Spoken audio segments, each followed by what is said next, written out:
저는 분당에서 20년째 주님을 섬기고 있는 황성진입니다. 오늘 기린노교회 말은 많이 들었었는데 오늘 이렇게 함께 할 수 있어서 감사합니다. 제가 원래는 그림 그리던 사람이었었는데 어떻게 하다 보니까 이렇게 설교자가 되고 말았습니다. 목소리도 시원찮고 뭐 그러는데 하여튼 뭐 경청해 주시면 좋겠습니다.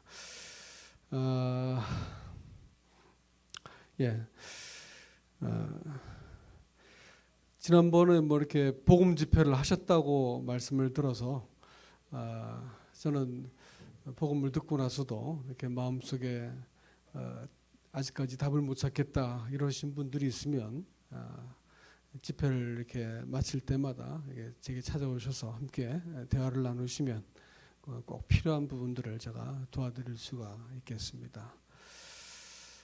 오늘 이 주제가 하나님이 세상을 이처럼 사랑하사 독생자를 주셨으니 이는 누구든지 저를 믿는 자마다 멸망치 않고 영생을 얻는다라는 말씀으로 집회가 준비되었습니다.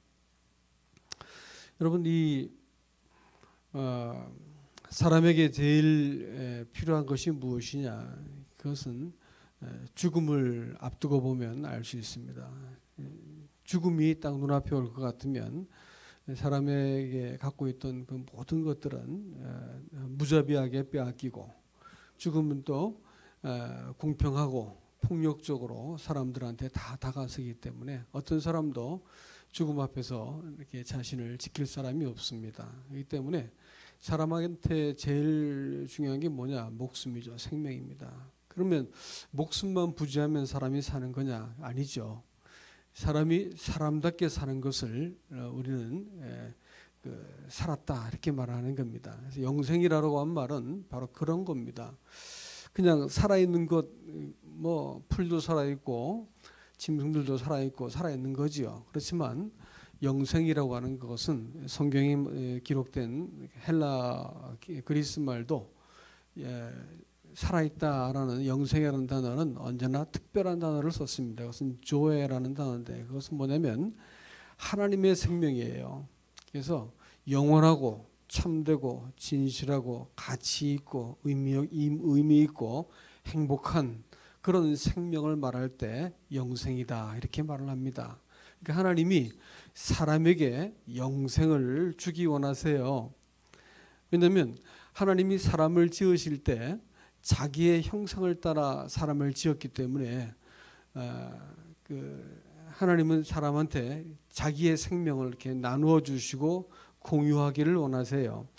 여러분, 제가 이번에 강의하면서 한자를 좀 쓸 겁니다. 제가 한자를 좀 공부를 했습니다. 근데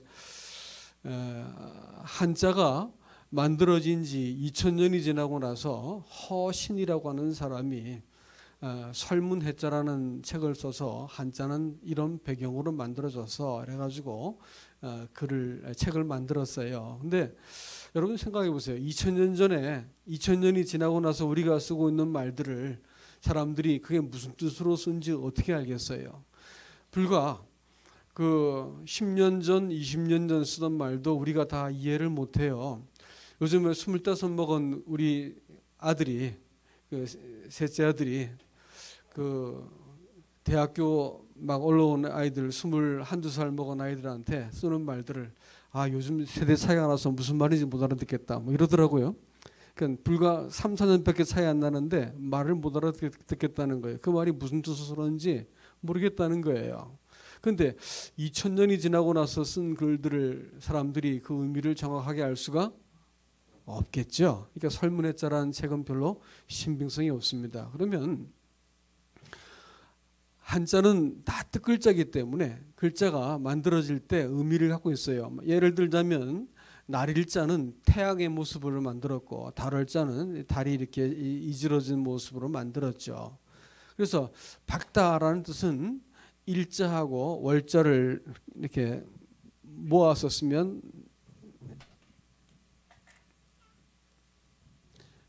이 태양이고 이게 이제 달이에요. 근데 이거를 이제 날일자로 쓰고 또 이렇게 다룰자로 쓰면 이게 밝을 명자가 되지요. 그렇죠? 이런 식으로 한자는 다 의미가 있는 거예요. 그래서 그 모든 한자는 이렇게 그 특별한 그 의미를 가지고 있다는 것과 또 그것은 어떤 모양을 따라서 만들었다라고 하는 사실입니다. 그렇기 때문에 그 한자를 잘 들여다볼 것 같으면 한자가 만들어진 때에 그 당시의 상황을 잘 알 수 있다는 것입니다. 근데 공교롭게도 성경은 BC 한 2200년경에 전 세계 민족이 흩어진 사실들에 대해서 창세기 11장에서 명확히 말을 해주고 있습니다. 그때가 대략 그 연도를 계산해 보면 서기 한 2200년 안팎입니다. 그런데 한자가 발견되고 그 쓰여진 그때가 뭐냐면 은나라 혹은 상나라라 부르던 시절에 그때 그 갑골문이라는 것이 발견이 됩니다. 그런데 설문해자는 이 갑골문이 발견되기 전에 그 만들어 놓은 책이 되기 때문에 이게 글자가 뭔 뜻인지 잘 모르고 해석을 한 거고, 갑골문이 발견되고 나서 보니까 야, 그 당시에 그 글자 속에서 특별한 의미가 있다는 것을 알게 되었습니다. 뭔 뜻이냐면 하나님이 천지를 창조하시고 사람이 범죄해서 바벨탑을 쌓고 홍수가 나고 바벨탑을 쌓고 흩어지고 심판을 받고 하는 모든 과정들을 그 초기의 사람들이 다 알고 그 민족의 분산이 일어났습니다. 그렇다면 한자를 만든 사람들이 이 사실들을 한자 속에 기록을 해놓았겠는가라는 문제입니다. 우리는 성경을 한자를 통해서 이 사실을 명확하게 알 수 있을 겁니다. 5번 강의가 끝날 때쯤 되면 여러분이 놀라울 만치 성경이 아니고서는 한자의 의미를 풀 수 없는 것이 너무 많다는 것을 여러분께 보여드리겠습니다. 제가 미리 이렇게 말씀을 드리는 것은 여러분께 강의를 하면서 이런 한자를 자주 쓸 것이기 때문에 여러분께 이해를 돕고자 하는 것입니다. 하나님이 세상을 이처럼 사랑해서 누구를 주시냐면 독생자 예수 그리스도를 주셨습니다. 영생을 얻기 위해서 하나님이 누구를 주시냐면 독생자를 주셨어요. 그러니까 독생자를 잘 받으면 영생을 얻는 겁니다. 왜 그러면 독생자를 주셨느냐라는 것입니다. 그것은 사람이 원래 하나님의 자식입니다. 여러분 저 뒤에 계신 분들 글자가 보이세요? 이게 뭐죠? 코비자입니다. 코비자. 이 코비자가 코비자 밑에 마음 심자가 이렇게 붙으면 이게 무슨 글자가 되냐면 숨쉬다 할 때 식자가 됩니다. 이게 이제 글자가 나중에 바뀌어 가지고 이렇게 밑에 이렇게 떨어지고 이렇게 되면 숨쉬다 할 때 식자가 되게 되어 있습니다. 이거 갑골문을 볼 것 같으면 글자가 이렇게 코 모양에다가 요 글자가 스스로 자자가 코 모양이 되어 있고 이것은 다름 아닌 코비자에서 나왔다는 것을 알 수가 있죠. 그래서 하나님이 흙으로 사람을 창조하셨어요. 그리고 사람한테 호흡을 불어넣었습니다. 그랬더니 사람이 말하기 시작했어요. 그리고 이게 걷다, 쉬엄쉬엄 걸을 착자인데 걷다라는 뜻입니다. 하나님이 사람을 흙으로 지으시고 코에다가 생기를 불어넣었어요. 이게 왜 생기냐? 여러분 이 글자가 주검 시자입니다. 여기에 이 삐친 별자를 붙이면 뭐가 되냐면 가구 호자가 되죠. 그렇죠. 살아있는 가구 호수를 셀 때 이 글자를 씁니다. 그러니까 살아있는 것하고 죽은 것 차이가 뭐냐면 요 삐침한 게 차이가 있는 거예요. 이건 호흡입니다. 살아있고 죽은 것의 차이죠. 흙으로 사람을 짓고 호흡을 불어넣었더니 사람이 말하고 걷기 시작했다 했습니다. 태초에 하나님이 천지를 창조하시니라. 태초에 하나님이 천지를 창조하시니라. 이 창자인데 이게 무슨 창자냐면 곡간할 때 창자입니다. 곡간 창자예요.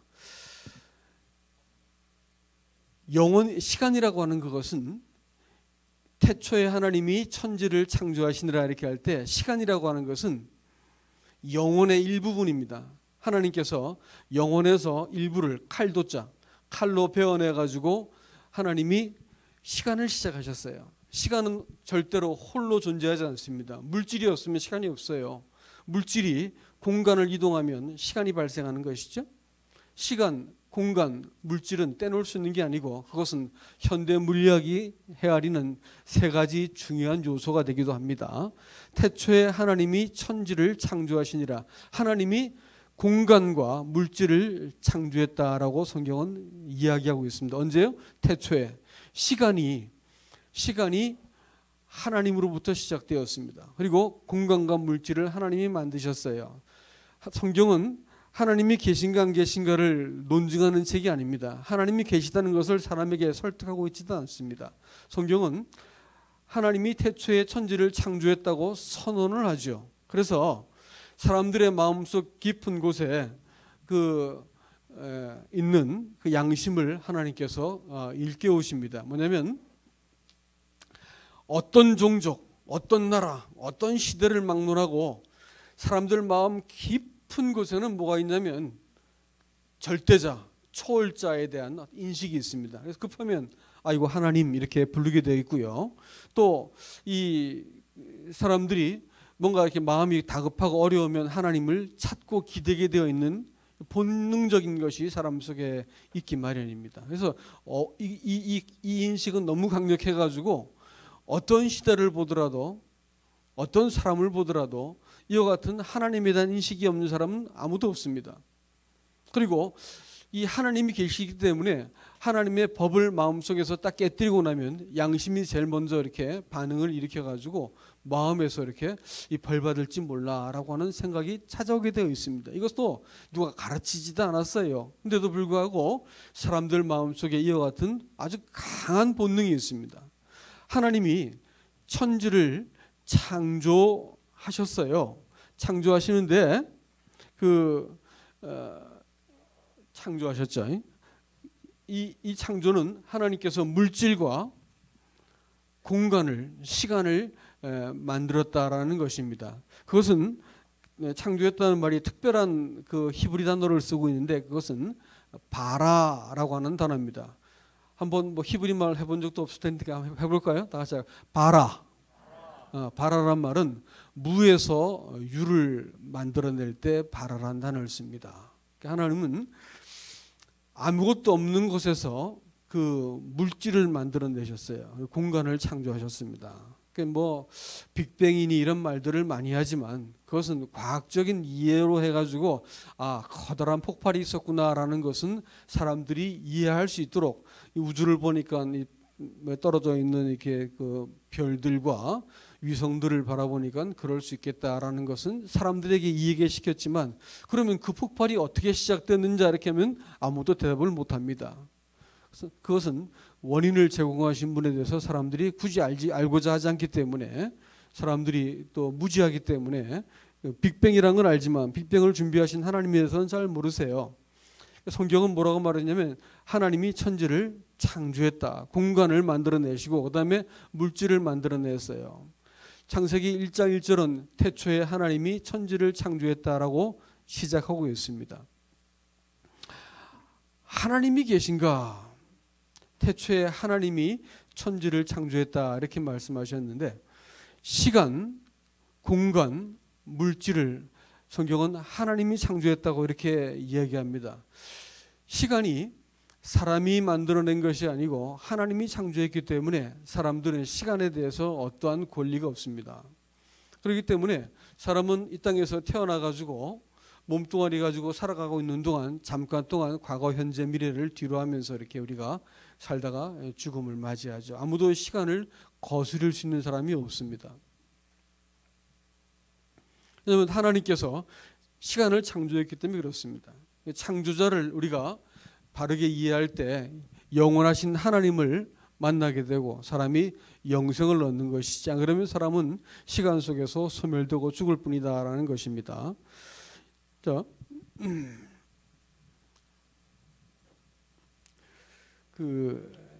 다 같이 이제 성경을 한번 잠깐 보도록 하겠습니다. 창세기 1장 1절 말씀을 한번 보시죠.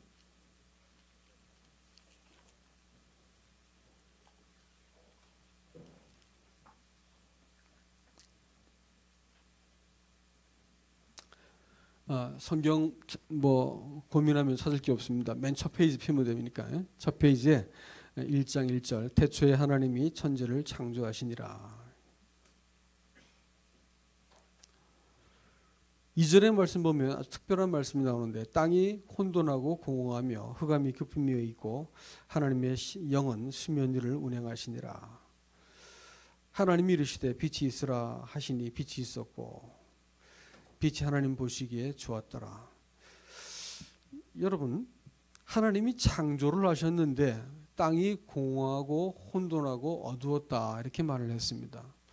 하나님이 물질을 이 세상에 존재하는 원소는 대략 한 98가지고 연구실에서 만들어낸 것이 몇 개 더해가지고 100한 두세 개 있다 이렇게 말하는데 어떤 물질을 다 찾아봐도 한 100여 개의 그 원소 안에 100개 정도 되는 원소로 다 구성되어 있다고 하는 것입니다. 하나님이 천지를 창조할 때는 이 물질들을 만들어내셨어요.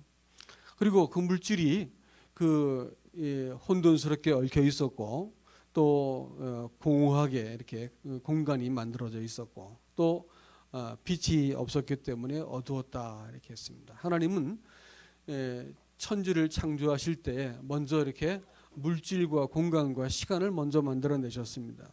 그러나 진짜 창조가 시작될 때는 두 번째 창조는 아사라 부르는데 아사라원 창조는 이 물질을 가지고 하나님께서 고체도 만들고 액체도 만들고 기체도 만들고 꽃도 만들고 돌멩이도 만들고 이 물질을 어떻게 배합을 하는가에 따라서 이 수많은 삼라만상들이 제각기 각각 모습을 내기 시작합니다. 그래서 하나님의 창조는 두 번으로 이루어집니다. 하나는 무에서 유를 끄집어내는 그 창조가 있었고 바라라 부르는 창조가 있었고 두 번째는 하나님께서 이 물질을 가지고 당신의 정신과 뜻을 그 마음을 심어 가지고 그 형상을 하나하나 만들어내는 아사가 있었습니다. 그런데 특별히 이 천지 만물을 다 지은 것은 이해가 되지만 가장 중요한 창조는 뭐냐면 생명의 창조입니다. 그것은 특별히 사람의 창조이지요. 하나님께서 사람을 이렇게 창조하실 때에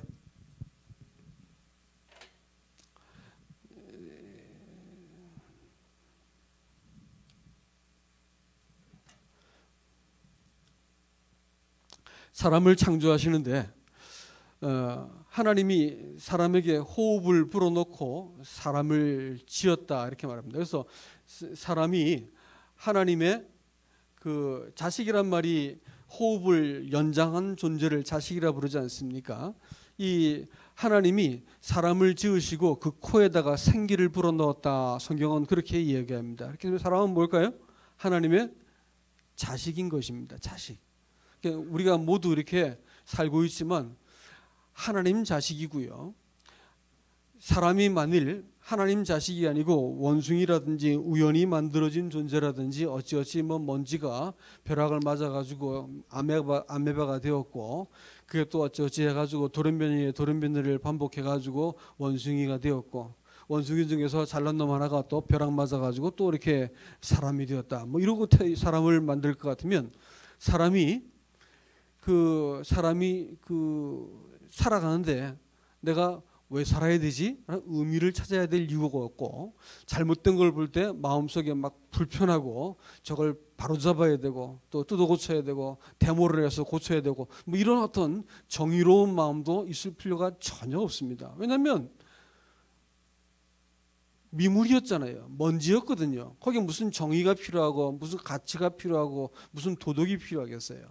근데 사람은 원래 하나님의 호흡을 받아가지고 만들어진 자식이기 때문에 사람 안에는 하나님과 같이 사실이 아닌 것을 계속해서 받아들일 것 같으면 불편하게 되어 있고 더럽고 추하고 이런 것들을 보면 이렇게 불편한 마음이 들게 되어 있고 또 정의롭지 못한 걸 보면 마음속에 분노가 일어나게 되어지 이런 마음속에 하나님 닮은 성품을 사람들은 가지고 있다라는 것입니다. 그렇기 때문에 사람은 하나님의 소생이지요. 하나님께서 사람을 이와 같이 창조하십니다. 그런데 자기의 형상을 따라 사람을 지었다 할 때 형상이라는 단어가 그 첼렘이라는 단어인데 그 단어 뜻이 뭐냐면 도장이라고 하는 뜻입니다. 도장이라는 글자를 이렇게 쓰죠. 도장인자, 그렇죠?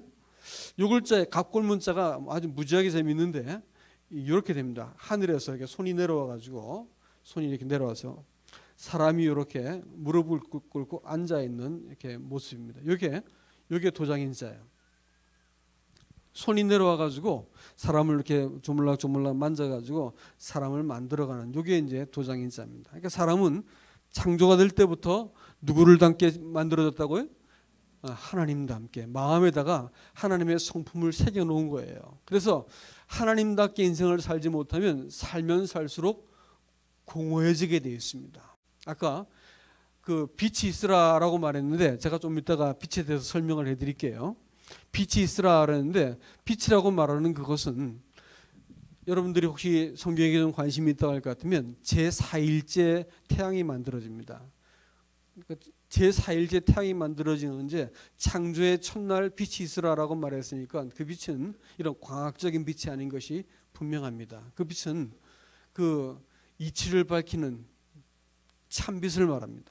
사람 마음속에 무엇이 옳고 무엇이 그르고를 알게 만들어주는 하나님으로부터는 지혜요 하나님으로부터는 도리를 말할 겁니다. 그 도리가 천지 만물을 딱 이렇게 짓고 나니까 만물이 일정한 질서를 갖게 됩니다. 제가 물건을 놓고 여기에 100번을 떨어뜨린다 하더라도 100번 다 밑으로 떨어지게 되지 한 번 위로 쑥 올라가는 법이 없어요. 그렇죠? 법칙이라고 합니다. 이거 정확하게 고정되어 있고 절대로 바뀌지 않을 때는 불변의 법칙이라고 부르는데 대략 한 30만 가지 정도 법칙이 이 지구를 딱 버티고 있기 때문에 시속 30만 킬로로 날아가는 비행기를 우리 타고 있는 거예요. 아세요?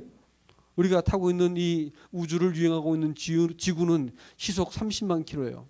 시속 200킬로, 160킬로로 차를 몰아보니까 정신이 없더라고요. 근데 그 160킬로도 아니고 1600킬로도 아니고 16,000도 아니고 30만 킬로로 지금 지구가 우주를 떠다니고 있습니다. 여러분 현기증 나시죠? 사람이 현기증 나지 않고 이 빙글빙글 돌면서 우주를 돌고 있는 이 지구 정확하게 그 자리에 돌아오니까 역시 또 7월 말 8월 초 되니까 이렇게 무덥지 않습니까? 이게 조금이라도 바뀌어버리면 세상이 금방 살 수가 없습니다. 30만 가지 정교한 법칙들이 우리가 살아갈 수 있도록 이렇게 지켜주고 있기 때문에 사람이 이렇게 편안하게 살 수 있게 된 것입니다. 법칙이에요. 하나님께서는 만물을 지으실 때는 법칙을 갖고 이 만물을 지으셨고요. 사람을 만드실 때도 동일하게 하나님께서 이런 사람 마음속에 이렇게 손으로 사람의 마음을 이렇게 만들어서 지으셨습니다. 몸뚱아리도 이렇게 호흡을 불어넣어서 말하고 걷게 만들었지만 사람의 마음도 하나님의 그림자같이 또 도장과 같이 첼렘이라는 단어가 뜻이 두 가지인데 하나는 도장이고 하나는 그림자라는 말입니다. 하나님의 그림자가 누구예요? 사람이에요. 사람. 또 하나님이 도장을 새기듯이 사람 마음속에 하나님의 형상을 새겼습니다. 그런데 이 하나님의 빛이 다시 말하면 하나님의 이치가 사람 마음속에 들어오면 사람이 사람답게 살 수 있게 되어집니다. 모든 것이 질서가 정연하게 딱 제자리로 들어가게 되어 있어요. 그런데 사람이 이 빛을 거절하고 나면 하나님의 이치와 도리를 거절하고 나면 사람의 마음속에 즉시로 공허와 혼돈과 어둠이 찾아옵니다. 닭이 먼저요? 알이 먼저요? 이렇게 물어보면 바보 같은 질문이 나겠지만 닭이 먼저냐? 이렇게 글쎄 닭은 어디서 났을까? 알에서 났지. 알은 누가 낳았을까? 닭이 낳았지. 닭이 먼저야, 알이 먼저야. 이렇게 하면 답이 없어. 한도 끝도 없는 거야. 그러니까 이걸 가지고 논리라 부르는 거야. 논리. 논리라고 하는 것은 진리가 빠지면 그야말로 장사치들도 논리 갖고 하는 것이죠. 사기꾼들도 논리가 있어야지 사기를 쳐먹지. 그러니까 논리라고 하는 것은 사실은 진리의 하수입니다. 하부적인 거예요.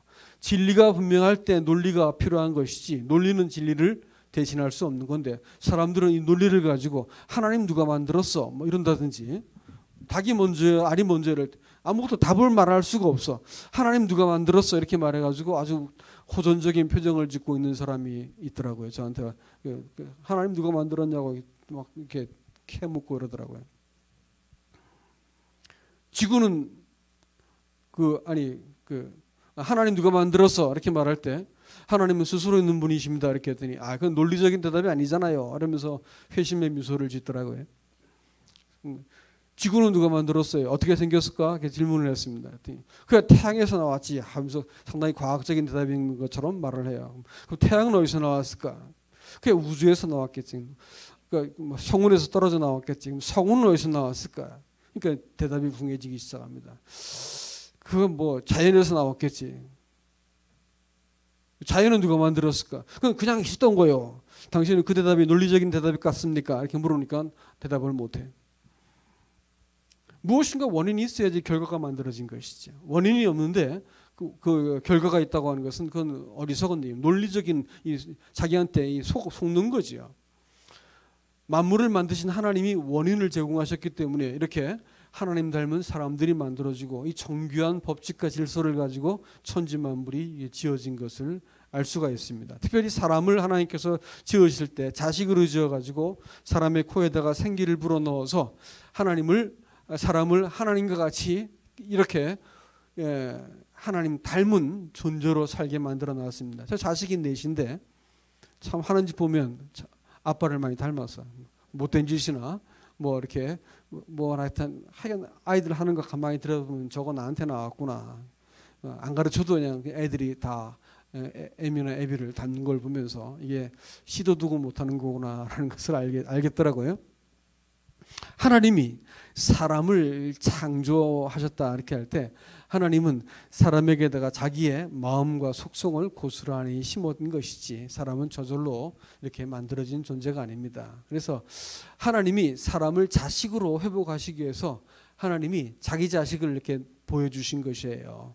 하나님이 세상을 이처럼 사랑하사 독생자를 주셨으니 이는 저를 믿는 자마다 멸망치 않고 영생을 얻게 한다 할 때 자식을 주셨다라고 말씀하셨습니다. 근데 이 독생자라고 하는 단어가 무지하게 특별한 단어입니다, 여러분. 독생자라는 단어가.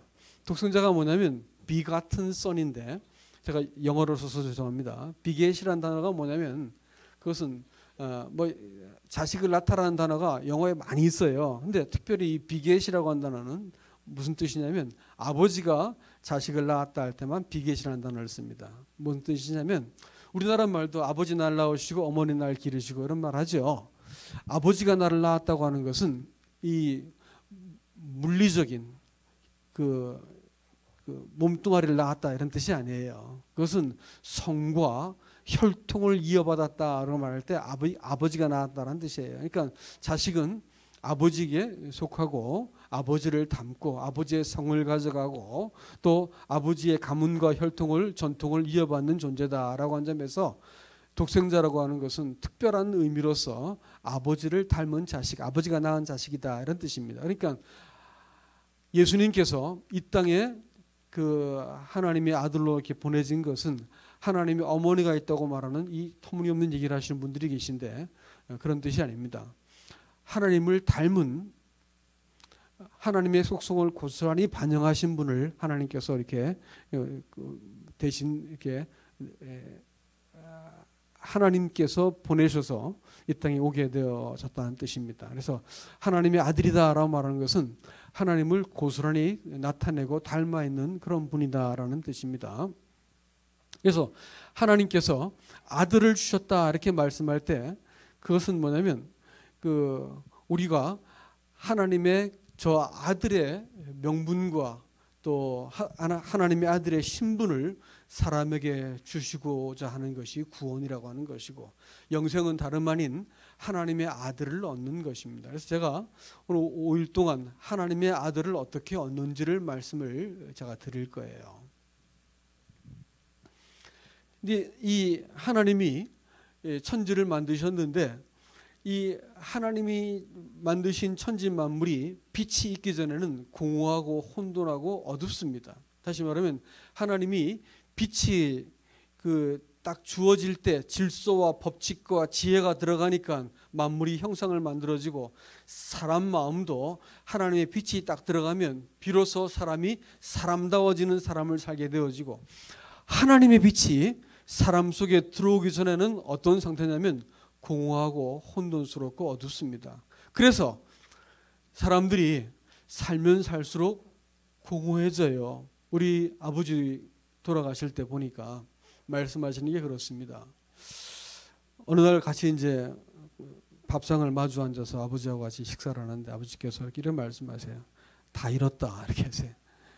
뭘 다 잃었어요 아버지 이렇게 하니까 입맛도 잃어버리고 어머니가 먼저 돌아가셨거든요. 네 엄마도 없고 친구도 없고 뭐 자식들한테 재산도 다 나눠주고 났으니까 돈도 없고 그러면서 본인이 이제 기운도 없고 입맛도 없고 시력도 없고 귀도 안 들리고 뭐 다 잃었다는 거예요.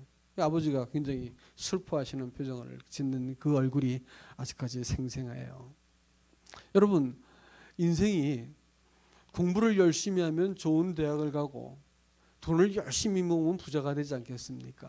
근데 인생은 누구나 다 열심히 살고 잘 한번 살아보겠다고 애를 쓰는데 왜 나이가 먹으면 이렇게 사람들이 불행해지고 초라해지고 고독해지고 삶이 이렇게 무기력하고 의미가 없어질까요? 왜 그럴까요? 다른 얘기가 아닙니다. 하나님이 창조하셨는데 이 빛이 없어서 그렇습니다. 하나님으로부터 온 빛이 올 것 같으면 사람이 비로소 그 공허하고 혼돈스럽고 어두운 이 속박으로부터 벗어나는 거예요. 아까 광복절 말씀하신데 그렇습니다. 빛을 회복하는 것이 구원입니다. 이 하나님의 오늘 2절 말씀은 땅이 공허하고 혼돈하고 흑암이 깊은 위에 있다 이렇게 말했고 이 말씀은 뭐냐면 그 혼돈스럽다라고 하는 말은 뭐냐면 사람의 마음이 이것이 길인지 저것이 길인지 잘 모른다는 거예요. 빛을 딱 제거하고 나면 하나님이 없는 것을 여기고 나면 인생이 다 수수께끼입니다. 어디서 와서 무엇 때문에 살다가 어디로 가는지 이걸 해야 되는지 저걸 해야 되는지 선택을 하는 데 있어서 무지하게 혼돈스럽습니다. 그래서 인생이 늘 다른 사람 뒷꼭지만 따라다니다가 인생을 살고 갑자기 죽는 거예요. 미국에서는 이 소를 키우면 수백 마리가 아니고 수천 마리씩 키웁니다. 그래서 막 배설물을 막 산같이 쌓아놓고 막 이런 데가 있는데 그 소들을 잡는 그것을 이렇게 제가 얘기를 들었어요. 어떻게 하냐면 소들은 그 죽을 날을 딱 안다 그래요. 언제 도살할 걸 딱 작정하면 새벽 되면 벌써 소들이 술렁술렁하고 울기 시작합니다. 이 소들을 죽이려고 끌고 갈 수가 없죠. 덩치가 이만한 녀석들을. 그러니까 어떻게 하냐면 이 덩치가 커다란 품종이 좋은 한 마리를 훈련을 시켜가지고 이놈이 막 불안해서 웅성웅성하고 있는 그 소들 사이를 이렇게 싹 휘젓고 다니는 거예요.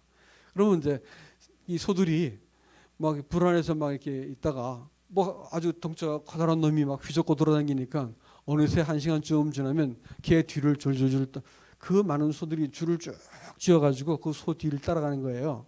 그래가지고 이 소가 어떤 골목으로 쫙 들어오면 소들이 골목 따라 주르륵 들어오죠. 그럼 뒷문이 딱 닫히는 거야.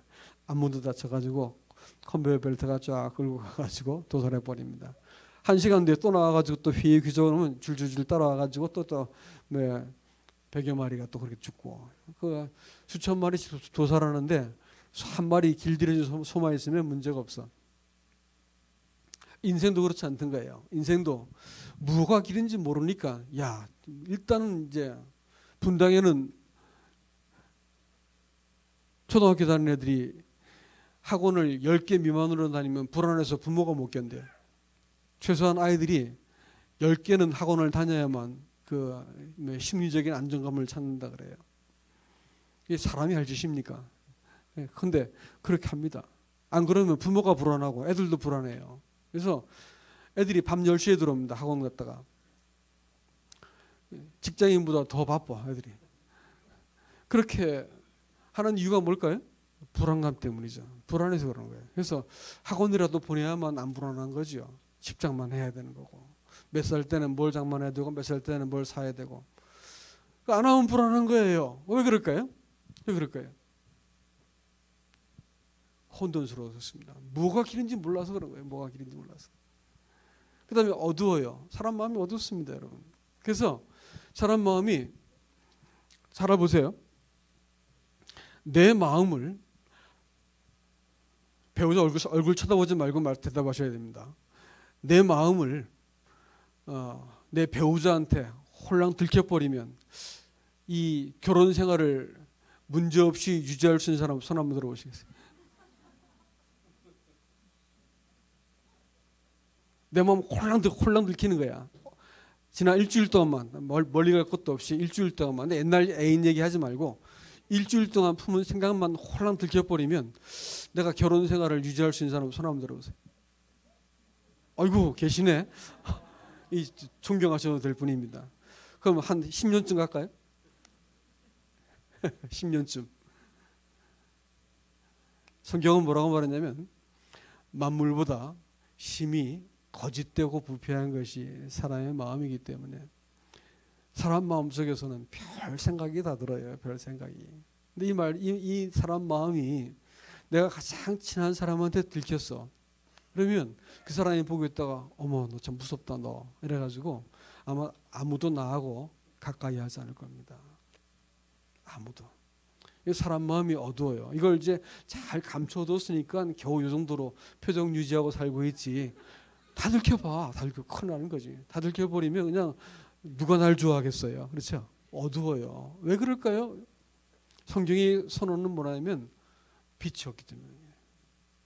하나님께서 빛이 있으라고 말씀하셨는데 아직 빛이 없기 때문에 그렇습니다. 그런데 하나님의 영은 수면위를 운행하신다 이렇게 말씀했는데 수면위를 운행한다는 것이 뭔 뜻이냐면 그 문자적인 뜻이 뭐냐면 암탉이 병아리를 이렇게 품고 이렇게 있는 그 단어가 바로 이 단어입니다. 그러니까 암탉이 병아리를 품고 이게 이제나 깰까 저제나 이게 깨고 나올까 기다리고 있는 이런 상태를 가지고 하나님의 신이 수면위를 운행하다는 말이 바로 그런 뜻입니다. 그래서 오늘 여러분께 이렇게 말씀을 제가 드리고 있지만 여기는 한 분이 더 계세요. 누구냐면 하나님의 영이십니다. 하나님의 영이 우리 마음속에 불을 환하게 켜시면서 찾아 들어오시는 시점이 생길 겁니다. 그래서 이렇게 함께 운행하시면서 우리 마음속에 하나님께서 불을 탁 켜시면서 아 이게 이런 거였구나 그러면서 마음에 이해가 되어지고 하나님이 뚜렷하게 보이게 되면 여러분 오늘 영생을 얻고 여기를 돌아가시는 것입니다. 오늘 이 복을 다 받을 수 있기를 원합니다. 요한복음 1장으로 가겠습니다. 여러분 창세기 1장에 있으면 신약 성경의 첫 번째 그 똑같은 말씀이 요한복음 1장입니다. 옆에 계신 분들은 성경을 도와주셔가지고 함께 찾아볼 수 있도록 해주세요. 요한복음 1장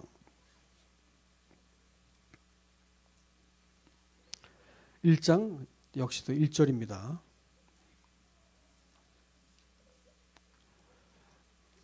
제가 한번 읽어보겠습니다. 태초에 하나님이 계시니라. 태초에 말씀이 계시니라.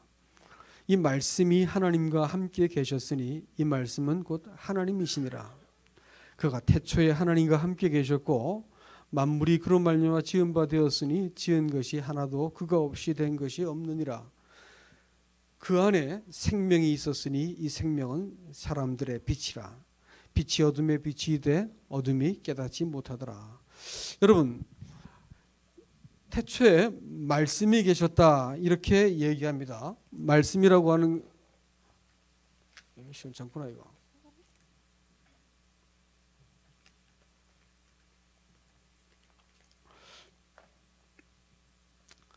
그 말씀이라고 하는 단어 뜻이 뭐냐면 로고스란 뜻인데 지혜 도리 이런 뜻입니다. 그래서 중국어 성경은 어떻게 되어 있냐면 태초 유도하니 이렇게 되어 있습니다. 도. 태초에 도리가 있었다. 이 도리가 하나님과 함께 계셨으니 이 도리는 곧 하나님이시다. 만물이 저로 말미암아 지은 바 되었으니 하나도 이 도로부터 지어지지 않는 것이 없다. 이렇게 말했고 오늘 우리나라 성경에서는 말씀이라고 말했습니다. 말씀이 뭘까요? 말은 뭐예요? 의사소통을 하기 위한 것이죠. 그렇죠? 말씀은 뭐예요? 말씀은 어른이 아랫사람한테 할 때 말씀이라고 하는 거죠. 그 어른이 말씀하면 뭐가 될까요? 그 말씀은 법이 됩니다. 질서가 되는 거죠. 그러니까 하나님께서 말씀하셨다는 것입니다. 여러분, 이 하나님이란 글자를 이렇게 씁니다. 그렇죠? 중국 사람들은 이걸 가지고 이렇게 씁니다. 쌍띠 이렇게 말하는데 상제라는 뜻입니다. 하늘 위에 계신 통치자라는 뜻이에요. 요거는 보일 시자입니다. 이것은 펼칠 신자, 말하다 신자예요. 허신이라고 하는 사람은 이 신을 뭐라고 표현하냐면 하나님 신자인데 원래 이거 어떻게 표현하고 있냐면 만물을 끄집어낸 존재다 이렇게 얘기합니다.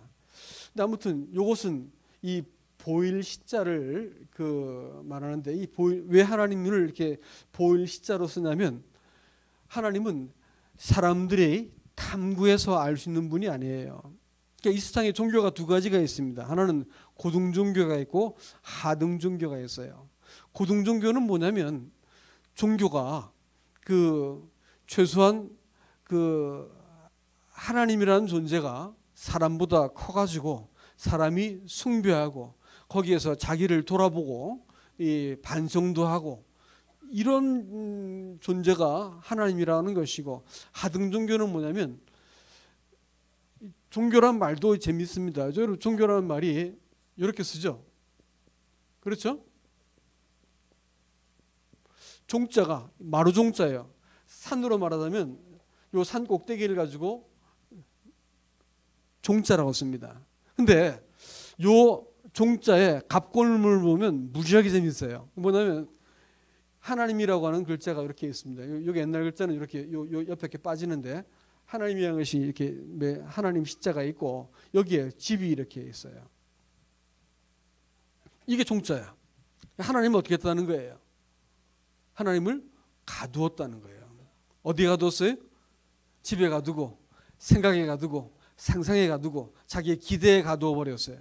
그래서 종교가 천박해질수록 저 점치는 집 가면 막 유치찬란하지 않습니까? 뭐 별걸 다 그려놓고 별걸 다 만들어놓고 이렇게 숭배합니다.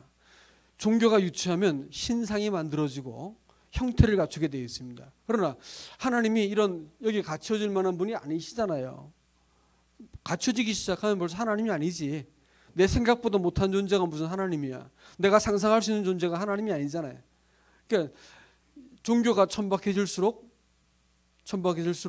이 형태를 갖고 있다는 것을 여러분 기억하셔야 될 것입니다. 그래서 이 보일 시자가 들어가면 여기 도끼 근자가 들어가면 기도가 되고 목숨 숫자가 붙으면 기도죠. 제사. 제사할 때 제사 이렇게 쓰죠. 일단 뭐가 들어가요? 다 보일 시자가 들어가요. 하나님과 함께 되면 다 시자가 들어가게 돼 있어요. 종자에서도 마찬가지고. 그래서 이렇게 이제 하나님을 말하는 단어예요. 근데 하나님 어떤 분이라고요? 펼칠 신자, 말하는 분이라는 거예요. 말씀을 가지고 천지 만물을 펼쳐서 열어 보이신 분이세요. 하나님 이런 분이세요. 그러니까 하나님은 말씀하시는 분입니다.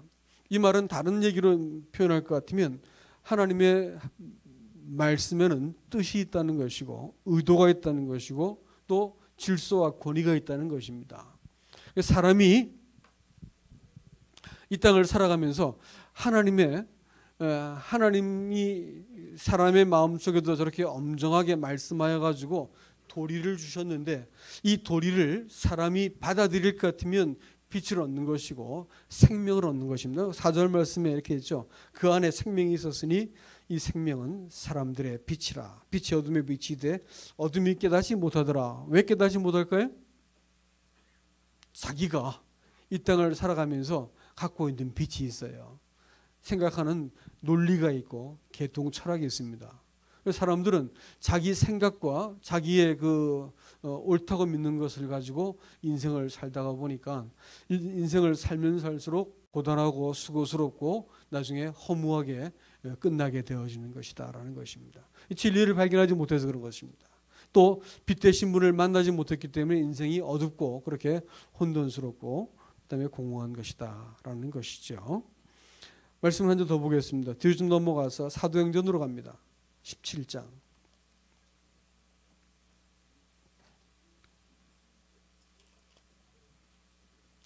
17장 24절이 되겠습니다.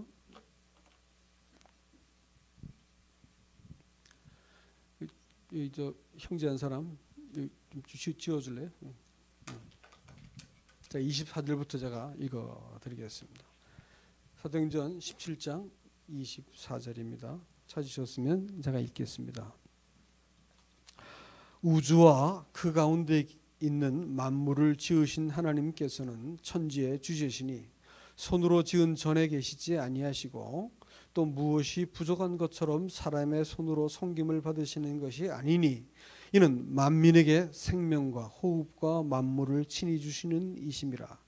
인류의 모든 족속을 한 혈통으로 만드사 온 땅에 살게 하시고 그들의 연대를 정하시며 거주의 경계를 한정하셨으니 이는 사람으로 혹 하나님을 더듬어 찾아 발견하게 하려 함이로되 그는 우리 각 사람에게서 멀리 계시지 아니하도다. 우리가 그를 힘입어 살며 기동하며 존재하느니라. 너희 시인 중에 어떤 사람의 말과 같이 우리가 그의 소생이라 하니 이와 같이 하나님이 하나님의 소생이 되었은즉 하나님을 금이나 은이나 돌에다 사람의 기술과 고안으로 새긴 것들과 같이 여길 것이 아니니라. 알지 못하던 시대에는 하나님이 간과하셨거니와 이제는 어디든지 사람에게 다 명하사 회개하라 하셨으니 이는 정하신 사람으로 하여금 천하를 공의로 심판할 날을 작정하시고 이에 그를 죽은 자 가운데서 다시 살리신 것으로 모든 사람에게 믿을 만한 증거를 주셨음이니라 하니라. 아멘. 아멘.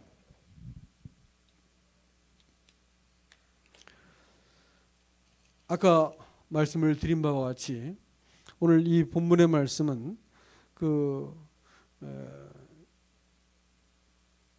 하나님이 천지 만물을 창조하신 분이고 천지의 주제 왕이시기 때문에 사람의 손으로 지은 집에다가 가두어 놓지 말라 이렇게 얘기했습니다. 그리고 무엇이 부족한 것처럼 뭐 이렇게 갖다 이렇게 먹이고 또 이렇게 바치고 이래가지고 그렇게 하지 말라는 것이에요. 제가 네팔을 가봤더니 아주 재밌는 걸 보았습니다. 뭐냐면 뭐 거기 사람들은 아침마다 꽃이요 밥이야 음식 같은 것을 자기가 섬기는 신한테 바칩니다. 신의 종류가 여러 가지가 있는데 제가 말씀을 드릴게요. 이 세상에 있는 종교 중에서 신을 하나님이 한 분이다라고 믿는 신을 유일신이라 이렇게 부릅니다. 일신론이라 부르는 것이에요. 신이 여럿이다라고 말할 때 그건 다신론이라 부릅니다. 천주교 같은 거죠. 그다음에 어디든 신이 있다 이렇게 말할 때 그것을 범신론이라 합니다. 네팔과 인도는 범신론으로서 약 3억 3천 개의 신이 있다고 합니다. 그래서 신 이름 아니냐 했더니 자기도 잘 모른대요. 근데 길을 가는데 뭐 꽃이 이렇게 동굴 같은 데 앞에 꽃이 잔뜩 쌓여 있어요. 그래서 저게 뭐냐 이렇게 했더니 말하기를 자기네끼리 이렇게 웃으면서 대답을 하는데 아침에 그 신을 공양하기 위해서 그 꽃하고 음식을 갖다 놓을 겁니다. 이렇게 보니까 아무것도 없어. 아무것도 안 보이는데요. 이렇게 했더니 잘 보면 보인대. 그래서 이제 호기심이 나가지고 가서 봤어요. 봤더니 저 안쪽에 사람 발바닥 같은 걸 새겨놨어요. 발바닥 신이라는 거예요. 제목이 발바닥 신이요. 제가 농담하는 게 진짜입니다. 발바닥 신인데 왜 그렇게 걷다가 잔뜩 갖다 놨냐 했더니 하여튼 저다 바치면 뭔가 잘 듣는다는 거예요. 영험이 있다는 겁니다. 그래가지고 그 발바닥 신한테 엎드려 절을 하고 갖다 바치는 거예요. 왜 그럴까요?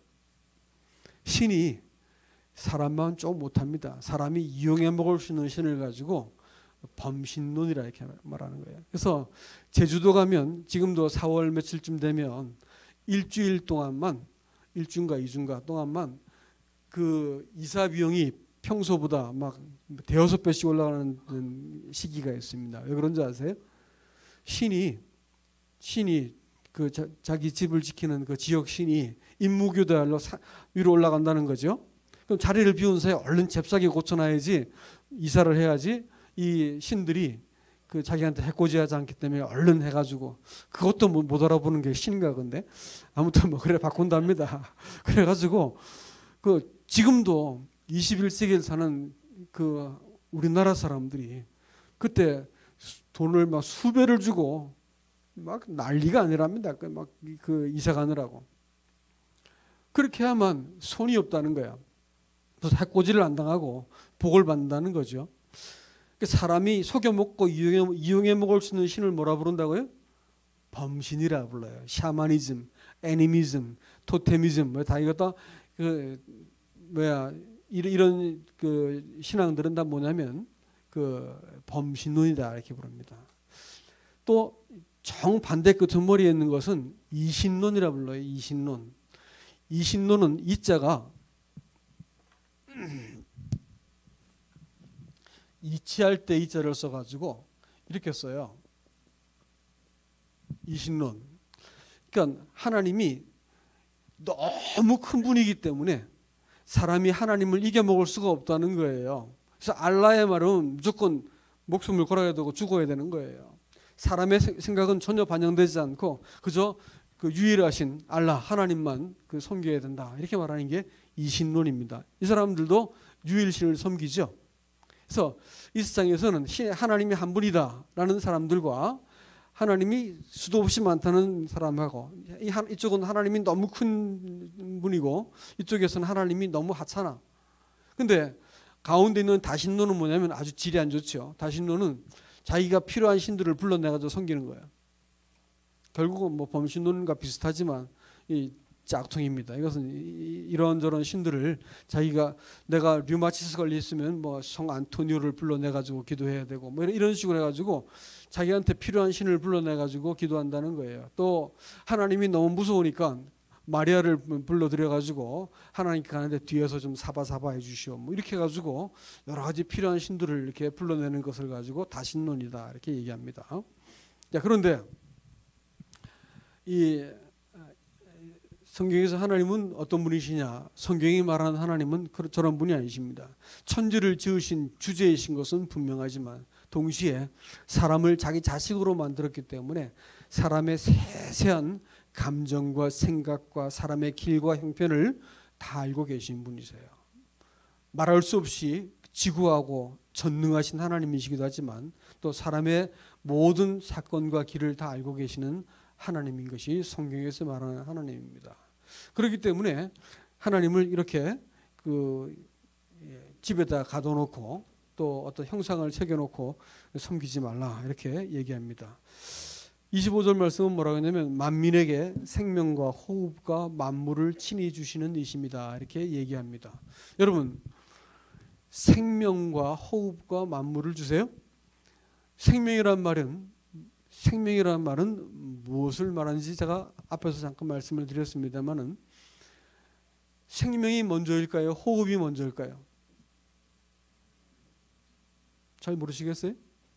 생명이 먼저일까요? 호흡이 먼저일까요? 그렇죠. 생명이 먼저야 되죠. 왜냐하면 어머니 뱃속에서 아이가 태어나기 전에 10달 동안 숨 쉬어야 안 쉬어요? 숨 안 쉬어요. 호흡을 하지 않는단 말이에요. 폐호흡을 하지 않아요. 탯줄로 영양을 공급받고 살아있는 거예요. 그렇지만 살았어요? 죽었어요? 살아있어요. 근데 이것이 이제 어머니 뱃속에서 딱 나왔을 때 비로소 숨을 쉬기 시작하죠. 그러니까 생명이 먼저예요? 호흡이 먼저야? 생명이 먼저야. 자, 그러면 사람의 호흡이 딱 떨어져요. 목숨이라 부르죠. 사실 생명과 목숨이란 말은 좀 다른 말입니다. 목숨이 딱 떨어지면 생명은 있을까요? 없을까요? 여전히 있어요. 왜냐하면 호흡이 시작하기 전에 있었기 때문에 사람의 생명은 호흡이 떨어져도 있는 겁니다. 성경은 전도서 3장에서 뭐라고 말하냐면 사람의 생명, 사람의 영혼은 죽으면 하나님께로 위로 올라간다 이렇게 말했습니다. 왜냐하면 생명을 하나님께서 내셨기 때문에 하나님 앞에 서야 되는 것입니다. 그래서 사람들이 죽는다는 것은 그냥 죽으면 되는 것이 그게 뭐가 힘들겠어요. 죽음을 두려워하는 이유는 죽음의 고통 문제가 아닙니다. 목 메면 끝나는 거고 물에 풍덩 뛰어들면 끝나는 건데 그 죽는 고통이 힘들겠어요? 뭐가 힘든 거예요? 죽음 뒤에 내가 어떤 일을 만날지 모르기 때문에 그게 무서운 겁니다. 생명은 하나님께서 내셨기 때문에 하나님께 돌아가서 자기가 살아왔던 모든 것을 하나님께 직고해야 됩니다. 계산을 해야 되는 거예요. 그렇기 때문에 사람이 살면서 이렇게 문득문득 양심이 내 이러면 안 되지 이런 생각이 들고요. 또 하나님이 없어라고 소리 질러대지만 마음속에 그래도 뭔가 있다고 생각합니다. 만일 생각해 보세요. 하나님이 정말 없고 죽으면 정말 끝난다 할 것 같으면 사람들이 이렇게 착하게 살겠어요? 생각해 보시라고요. 죽으면 정말로 끝이고 하나님이 정말로 없다고 할 것 같으면 사람들이 이렇게 살겠냐고요. 법이 사회를 유지하는 게 아닙니다.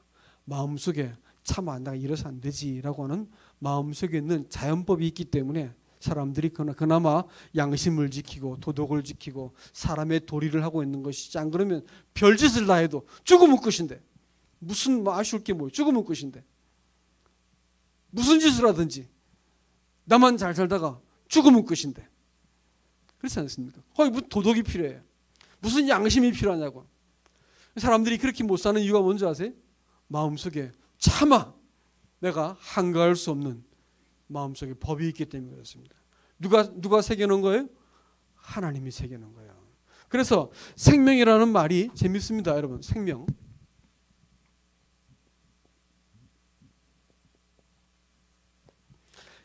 제가 갑골문을 여러분 소개시키는데, 갑골문이 제가 중국에 가서 이번에 갑골문 책을 사갖고서 펼쳐보는데 너무 재밌어요. 너무 재밌어요. 그래서 책을 자꾸 사서 모아놨습니다.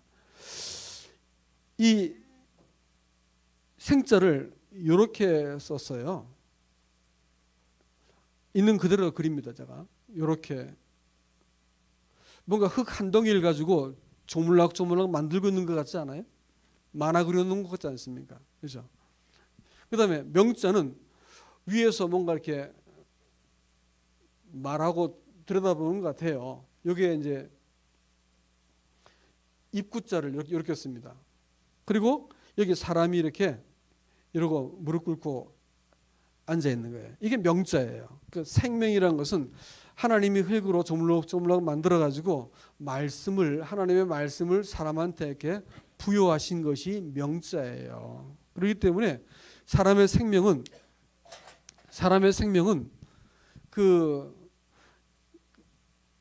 나 혼자서 그저 이렇게 이 땅을 잘 먹고 잘 살고 이렇게 살다가 죽는 것이 아니고 하나님이 사람을 이렇게 지어놓고 사람한테 무엇인가 마음속에다 이렇게 뭘 심어 놓으신 거예요.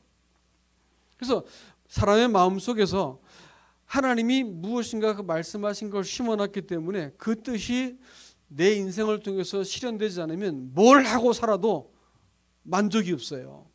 뭘 하고 살아도 왠지 불안하고요. 살면 살수록 힘들게 되어 있습니다. 여러분, 사람이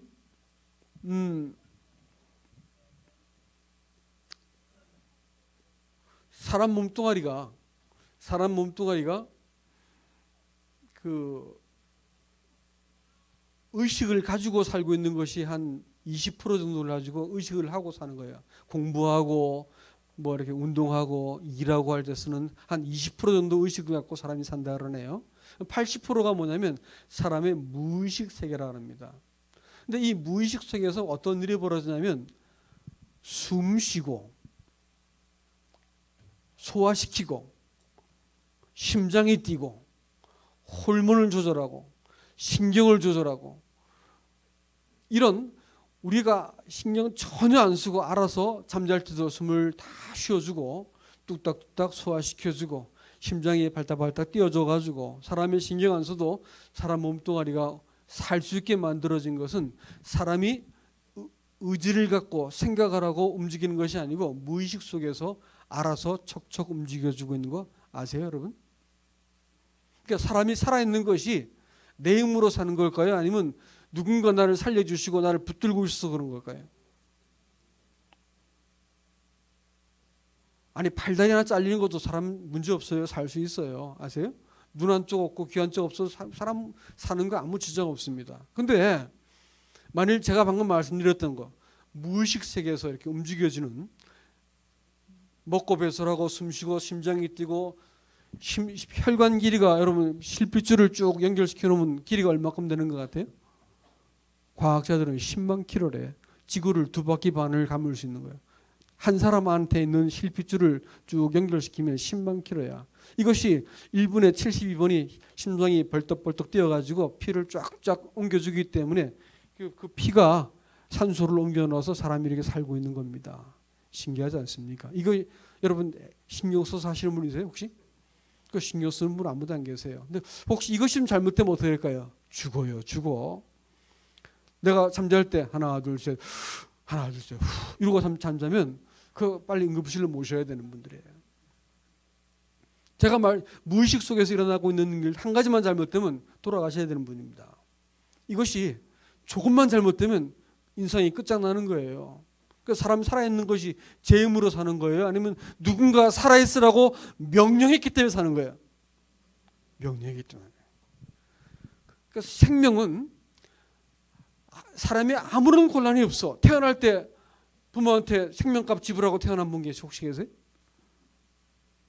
나 태어나겠습니다. 이런 머리카락, 이런 얼굴 색깔, 누구의 이름으로, 누구의 집안에서 남자로 태어나겠습니다. 이런 분 계세요? 태어날 때 사람은 아무런 의지가 자기 생명에 대해서 반영이 안 된 채 태어납니다. 사는 것은요 마찬가지죠. 사는 것도 아까 말씀드린 대로 전혀 사람의 의지와 무관하게 살고 있습니다. 살아있으라고 말하고 있으니까 살아있는, 명령하셨으니까 살아있는 거예요. 죽는 건 어떻습니까? 죽는 건 마음대로 돼요? 아산병원에 자주 갈 일이 있어서 가보면 누구죠? 정주영 씨가 흉상이 딱 있습니다. 돌아가셨죠. 그분 돌아가시기 전에 뭐라고 말씀했냐면 내가 내 재산의 반을 내놓을 테니까 내 생명에 10년만 연장시켜 주시오 하고 전 세계에 있는 그 의사들을 다 그런 공문을 보냈어. 근데 그 사람 생명을 10년 연장 못했습니다. 단 1시간도 연장이 안 되죠. 생명이 자기 건가요? 자기 게 아니에요. 하나님 거예요. 하나님이 주셨기 때문에 조물락조물을 만들어가지고 숨불어 넣어가지고 이렇게 마음속에다가 하나님 말씀을 딱 심어서 사람을 창조했기 때문에 사람이 이 사람의 존재 자체가 하나님이 지었기 때문에 사람은 자기 생명에 대해서 어떤 권리를 주장할 수 있는 것이 없습니다. 태어남도 사는 것도 죽는 것도 사람의 마음대로 안 돼요. 그렇죠? 그럼 왜 그러냐면 그것은 생명을 하나님이 내셨기 때문에 그렇습니다. 그러면 사람이 이 땅을 살면서 제일 먼저 해야 될 게 뭘까요? 하나님과 화해하는 겁니다.